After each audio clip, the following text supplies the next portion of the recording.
土豆哥啊，再过一段时间，我和小黎叔就要带我爸去国外了。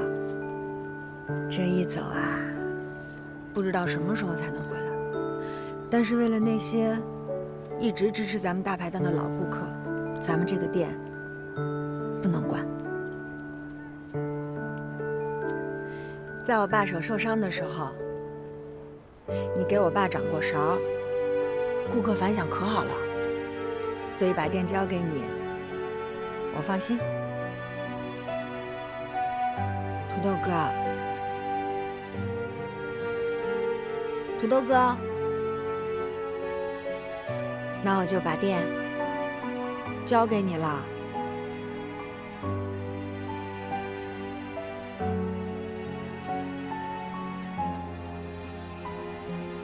小雅，你跟叔叔去国外了，不会不回来了吧？我们怎么可能会不回来呢？只是时间长短的问题。我们不在的这段时间，你一定要好好干，千万不能把咱们临界大排档的招牌给砸了。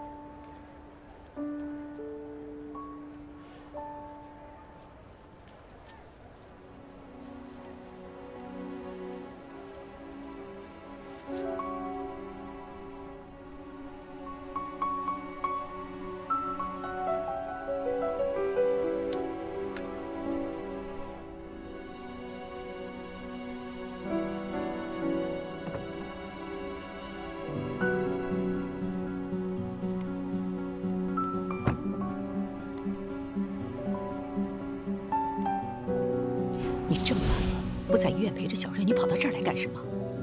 孩子没了，大家心里面都不好过。但是现在咱们最大的麻烦不是这个，那是什么？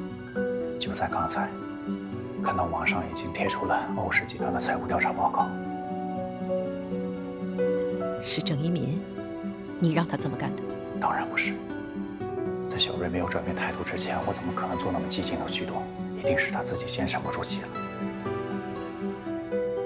如果董事长提前召开股东大会，但是小瑞又拒不接受董事长的位子，到时候您觉得那些股东会怎么办？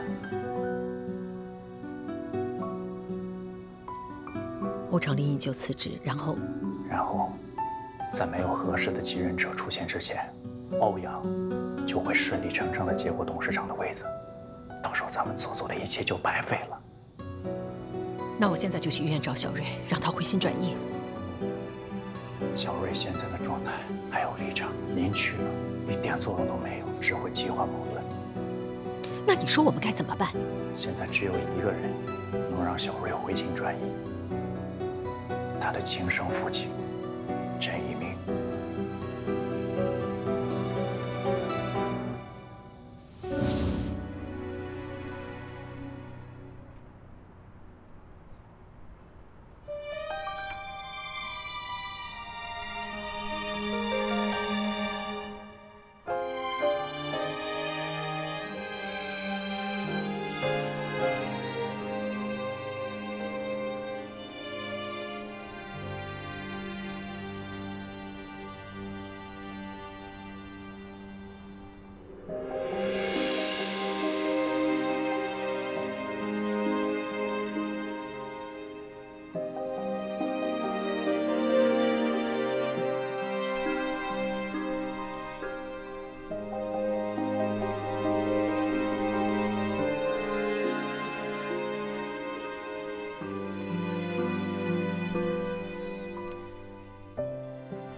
哥，你今天来的够早啊！能不早吗？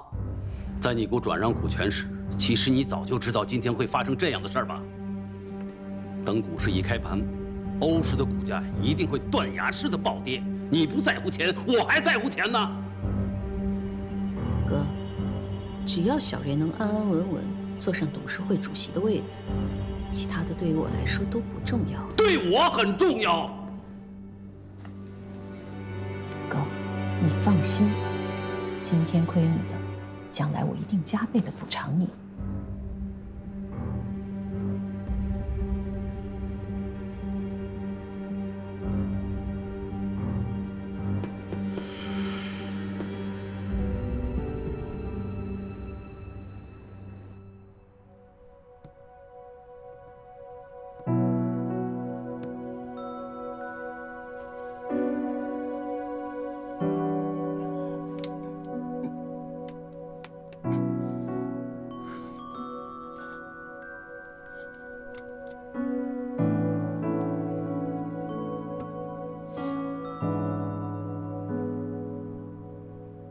到底怎么回事？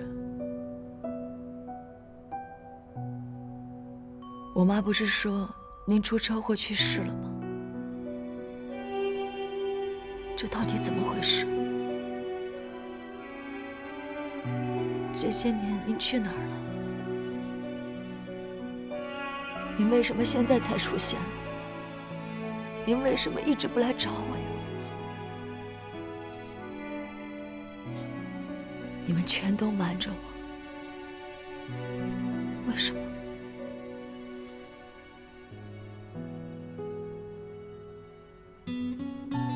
这么多年，我一直以为您早就不在了。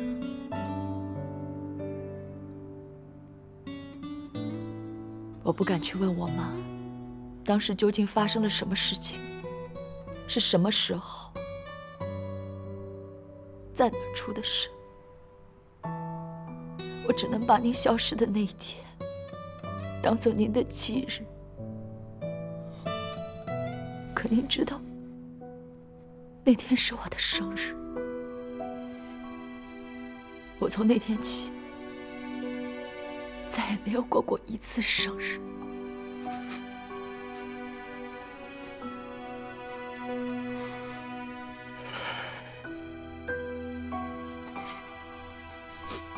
小瑞，对不起，是爸爸对不起你，是爸爸不好，让你受委屈了。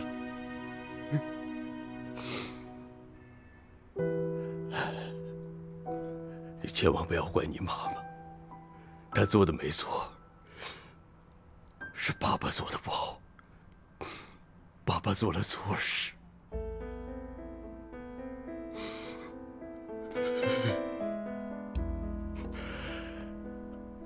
20年了，爸爸没有一天不想你。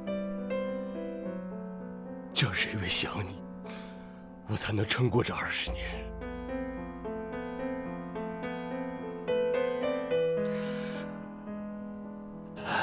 可是现在，你已经完全不一样了。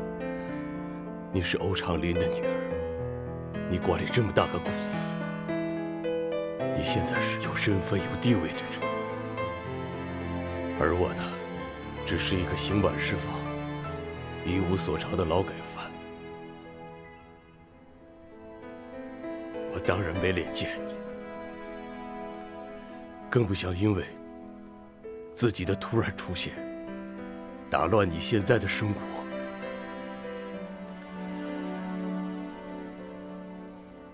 你妈妈看我生活窘迫，把我开了这家店。我也能够时不时的从他和陈哲的口里知道一些你的近况。有时候爸爸忍不住会去偷偷看你，这样已经挺好，我已经挺满足了。到底发生了什么事？你为什么会去坐牢？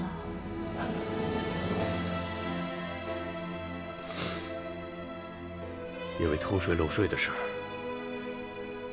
我被当年一个好朋友告发了。这个好朋友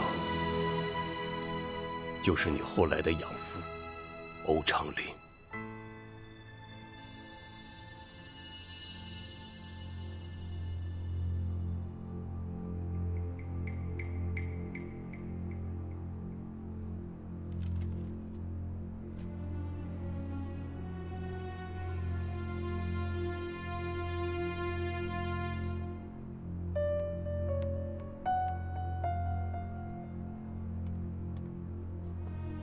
爸，为什么公司会出现税务上的问题？这件事到底跟您有没有关系啊？一会儿我会向所有的股东原原本本的说清这件事情。你放心吧。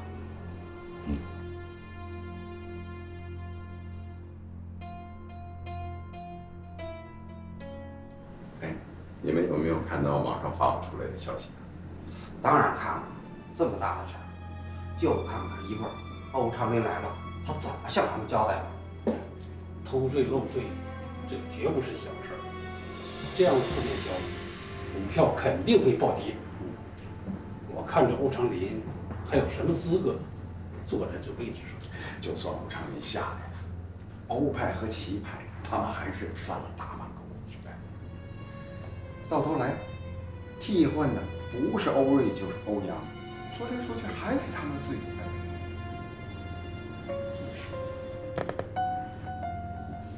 我听说，欧瑞自打回来云以后，越来越少处理公司的事务了。如果这个时候欧长林宣布欧阳与徐红山女儿的婚事，用来挽救公司的颓势，而欧瑞也无意接手集团董事长的位子，那你的计划不就全落空了？哥，你说的这种事情永远都不会发生。我了解我的女儿，我也了解我的儿子。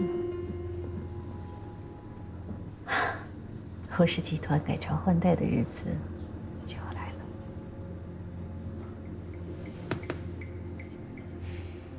但愿吧。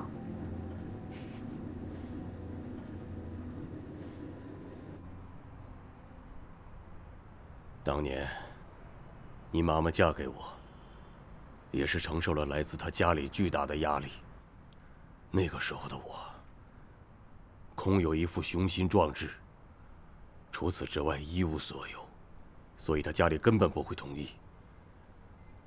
可是你妈妈，还是瞒着她家里，偷偷的跟我结了婚。所以那时候我暗暗下定决心，一定要干出一番事业和成绩来，让他们家里接受我。那跟欧长林有什么关系？当年，因为我跟欧长林是同乡，所以我们一起开了公司。开始的那几年，因为大家新奇，公司发展还算不错，挣了钱，也积累了不少的客户资源。记得你出生的那一年，我和欧长林因为公司管理和发展方向的问题发生了分歧。我带着一部分资金和资源，另外开了一家公司自己做。2年以后，我的公司越来越好。我把全部的精力都投入在了事业上，因为我要向齐家证明当时他们的想法是错的。也正是因为这样，我渐渐地冷落了你妈妈。后来，在一个项目的招标会上，我跟欧长林成了直接的竞争对手。其实那时候欧长林的公司已经出现了经营问题，按理说我是赢定了，因为他失去了这次机会，公司很可能会破产。可是就在这个关键的时候，我被欧长林举报偷税漏税，公司的账目也被人偷了。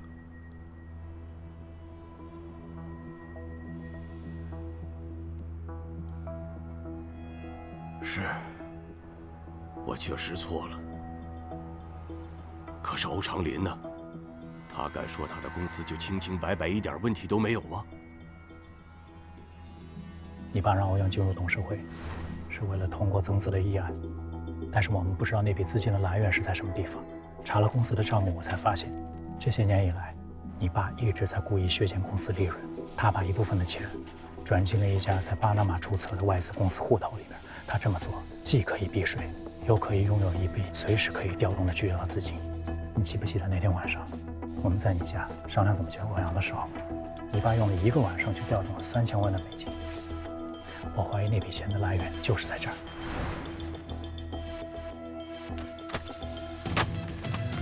陈真，你究竟想要干什么你？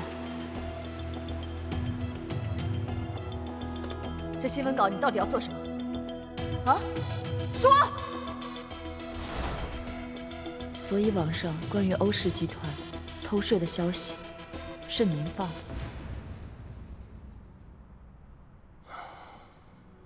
陈哲查公司的账，也是为了帮你。没错，他是帮了我，但也是帮了他自己。当年欧长林举报我公司偷税漏税，我现在只是用同样的方法，让他偿还亏欠我的东西。小瑞，我和陈哲还有你妈妈都计划好了，你妈妈和你大舅同进同退，只要偷税的事情暴露出来，其他的股东一定会人心惶惶。在这个关键的时候，你一定要站出来，接任欧氏集团董事会主席的位子。这不仅是你想要的，也是爸爸想要的。哎，要不是当年欧长林阴险使诈，把我踩在脚下，也绝不会有欧氏集团的今天。我要让他为当年的所作所为付出代价。小瑞，你听爸爸的话。20年，欧长林剥夺了我20年养育你、照顾你的权利。你叫郑瑞，你不姓欧，欧长林才是我们郑家最大的仇人。你现在就替爸爸把欧氏集团从欧长林的手里夺回来，好不好啊？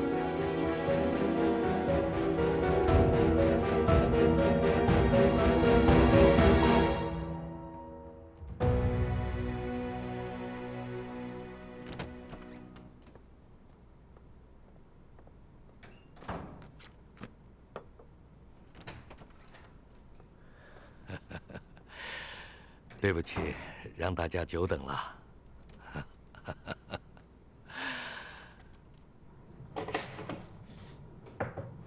会议开始。等一下，董事长。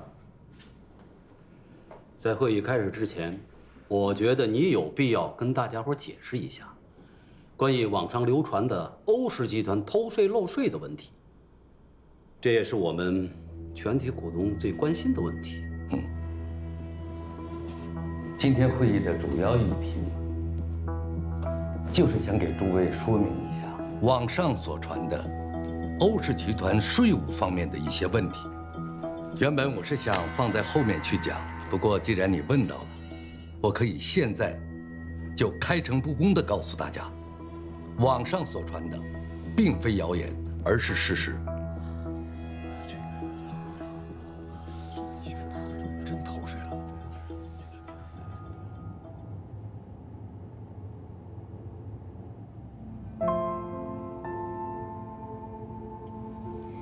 你现在应该明白我的良苦用心了吧？我之前所做的一切，都是为了帮郑叔叔，你的亲生父亲报仇。当我知道欧长林用那么卑鄙的手段害得他入狱，害得他妻离子散，害得你们俩父女20多年都没有见面，你知道我多为你心痛吗？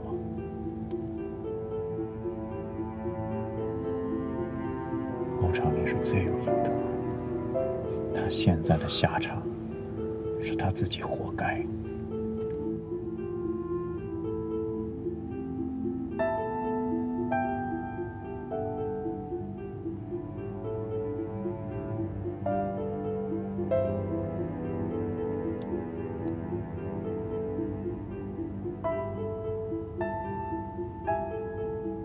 咱们不闹了啊！你知道我多爱你，我已经把我所有能做的一切都做了。欧长林现在已经在垂死的边缘了，那些股东会把他生吞活剥了。只要你出现在股东大会的现场，只要你接过董事长的位置，一切就大功告成了。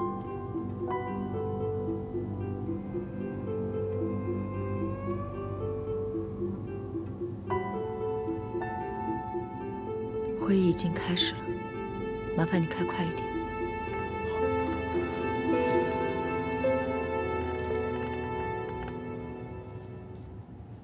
你作为欧氏集团的董事长，竟然瞒着我们做出这种事儿，你损害了我们所有股东的利益。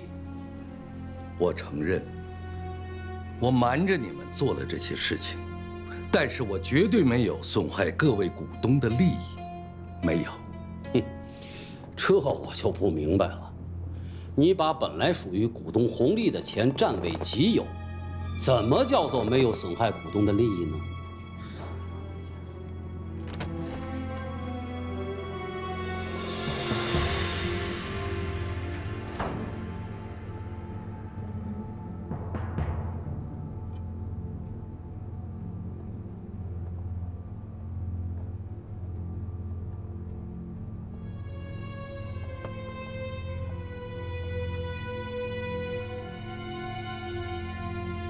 您继续。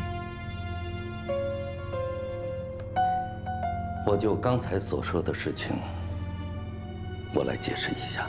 5年前，欧氏集团上市前夕，曾经有过一笔来自海外数额巨大的投资，而正是这笔投资，令集团的现金流充盈。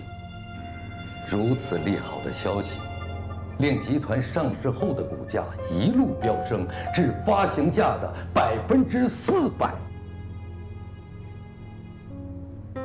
我要说的是，这笔投资正是来自我当年从欧氏集团转移走的钱。试问在座的每一位股东，你们不都是股价飙升的受益者吗？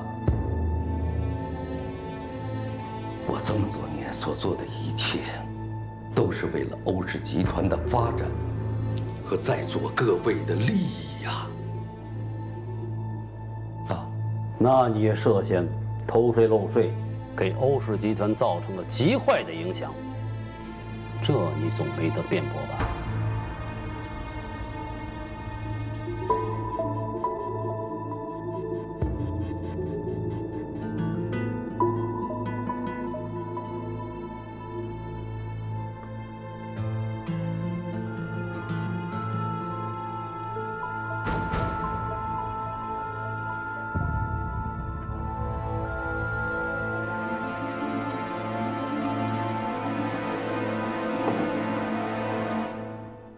我从前年开始，我持续小量的抛售我手中的股份，并在去年中旬主动向银监会和税务机关交代了我之前一系列的违规行为。这些是处罚通知书和我缴纳的罚款与滞纳金凭证。而我交纳的罚款，正是我抛售股票套出的现金。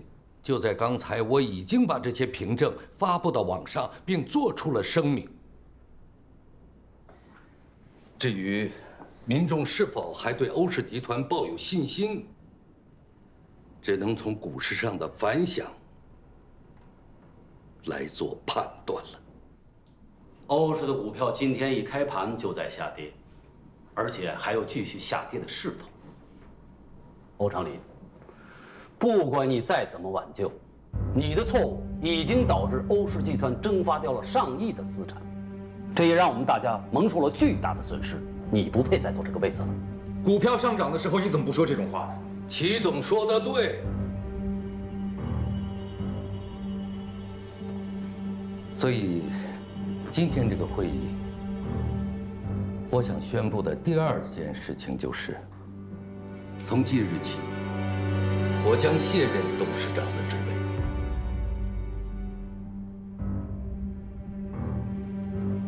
这份辞呈是我在股东大会前刚刚签署的，但辞职这件事，我其实早有打算，因为我的身体原因，我查出淋巴癌，如今已是晚期了。我的身体状况已经不允许我再管理公司了。对不起，一直没有告诉你们。我怕因为自己身体状况导致集团受到影响，所以我希望在我卸任前重新选出欧氏集团的新的领导人。在此，我提议，董事长的位子就由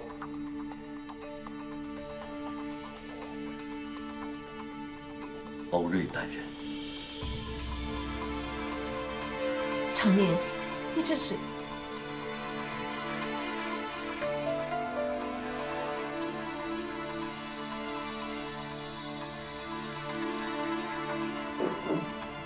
我同意。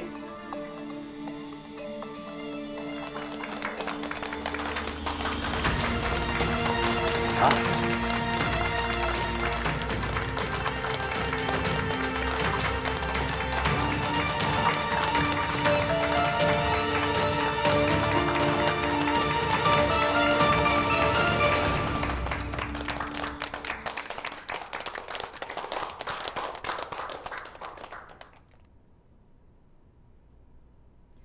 我非常感谢大家对我的信任与支持，但是这个任命，我不能够接受。我不接受的理由非常充分，因为集团偷税漏税的事情，我原本就是知道的。欧总，这件事情跟你没有关系。我向在座的各位隐瞒了真实的情况，我这种做法同样给集团的利益造成了损失。所以我没有资格担任欧氏集团的董事长。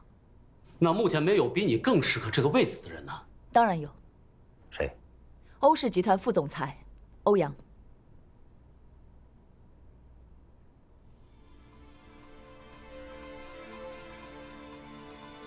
欧阳是比我更适合的人选。之前在新品发布会上，欧阳的能力，我相信各位已经是有目共睹的。不久之后，欧阳将与徐氏集团千金徐思雨小姐喜结连理。我相信欧阳绝对有能力带领集团走下去。当然，我也会继续担任执行总裁，辅佐他。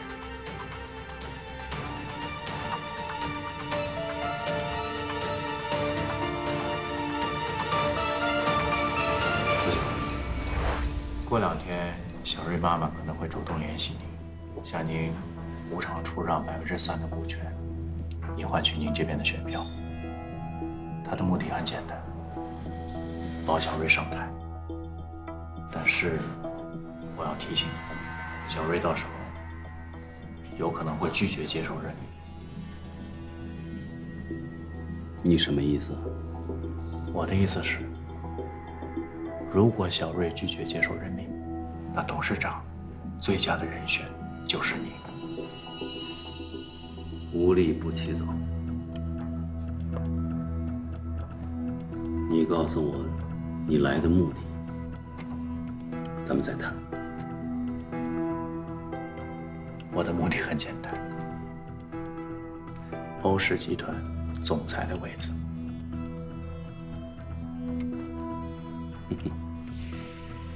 年轻人很直接呀。求求您想，当年如果不是您出资帮了欧长林一把，怎么会有欧氏集团的今天呢？欧家人掌权的时间太久了，是时候该改朝换代。如果您帮我坐上了总裁的位子，我就是您的人。到时候您又是欧氏集团的董事长，那整个欧氏集团不就都得听你们齐家的了吗？年轻人有野心，这点不错。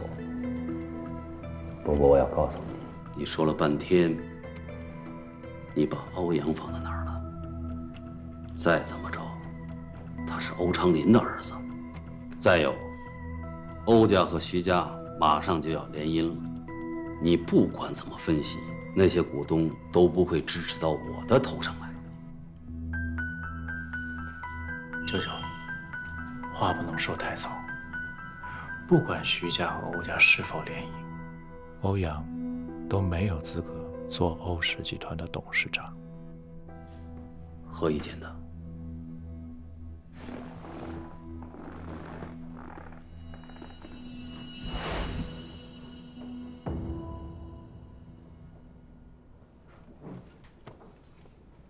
你说欧阳能带领集团继续走下去？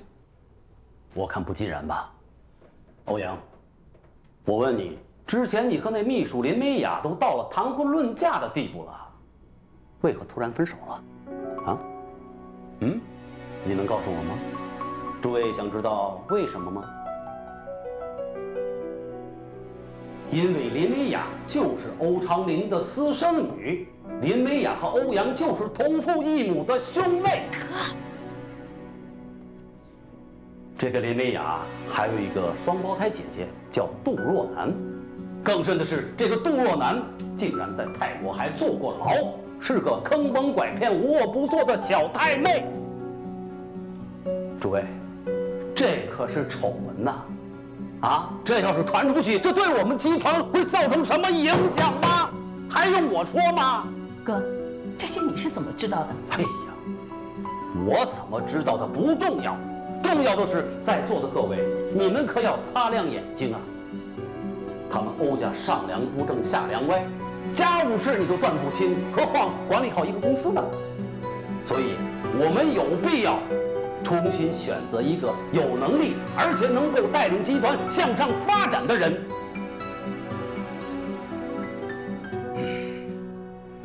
鄙人自荐，我岐山任欧氏集团董事长。欧瑞，你既然不愿意当这个董事长，我看这个总裁也就免了吧。啊？舅舅，即便您不同意欧阳担任董事长，您也没有什么理由罢免我这个总裁吧？有些人为了一己私利，可真是用心良苦。欧氏集团从刚刚起步到如今的规模与成就，我相信大家是有目共睹的。如果真如他所说的上梁不正下梁歪的话，那么我们欧氏集团也走不到今天。我们家的家务事，我就不拿到这种正式的场合继续讨论下去了。但是最重要的是，一家人在一起要相亲相爱、宽容体谅。既然大家有幸在这辈子成为一家人，那就是缘分，也是福分，所以我们更应该去好好珍惜。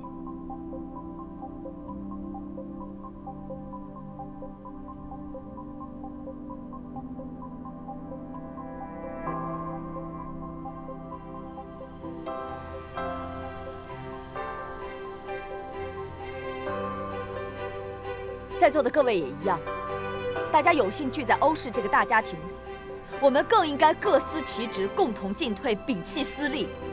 只有这样，我们这艘大船才能够航行得更稳、更远，大家才能够达成共赢。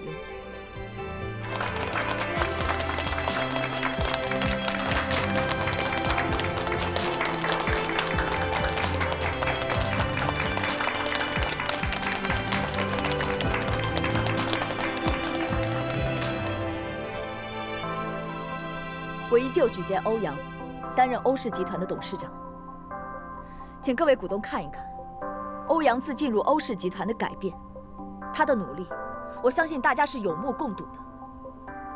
他和徐思雨小姐的订婚宴也正在筹备当中，到时候还希望各位股东能来光临。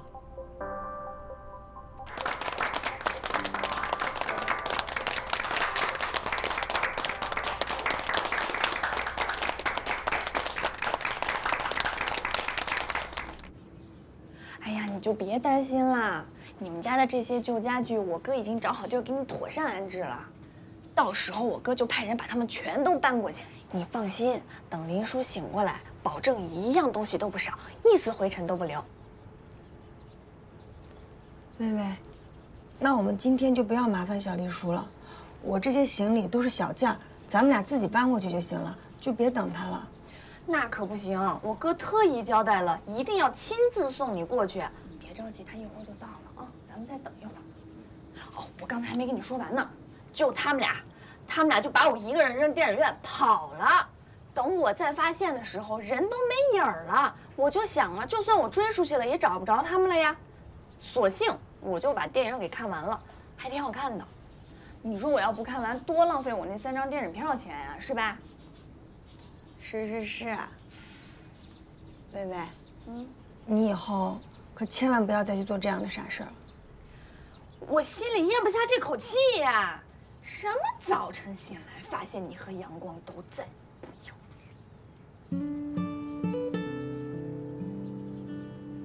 对不起啊，你看我这张臭嘴，你就当没听见啊。没关系的，那条朋友圈我也看见了。你看见了？徐思雨没屏蔽你啊？那他就是特意发给你看的呗。哎呀，我真是替你气不过。好了，你也别生气了。我现在是欧阳的妹妹，他感情里面的任何事情和我都不再有任何关系了，所以我也没有权利和资格去追问什么。你就别再为了我去做这样的事情。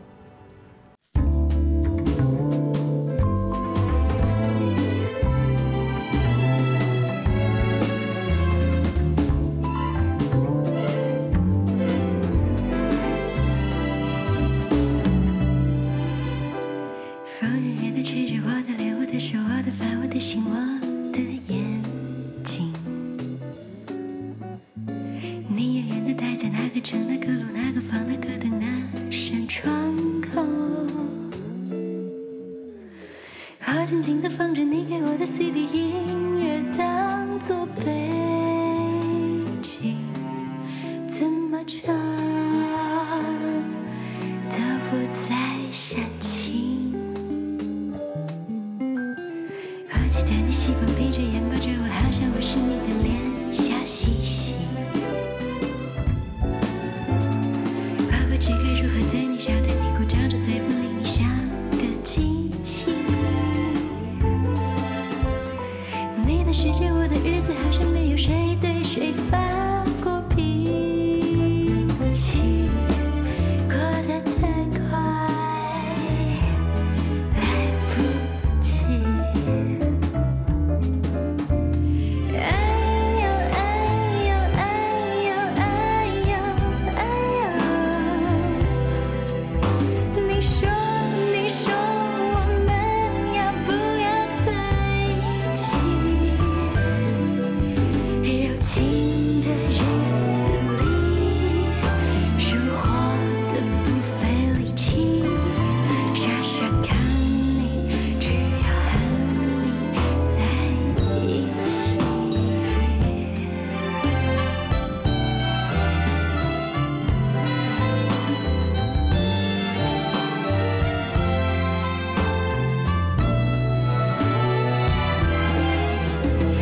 哎呦哎呦哎呦哎呦哎呦，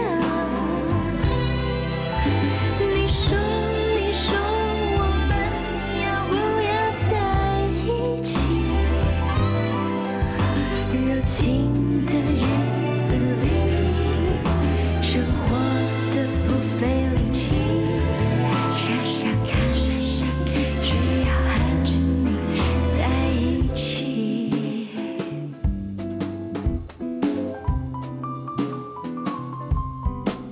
不想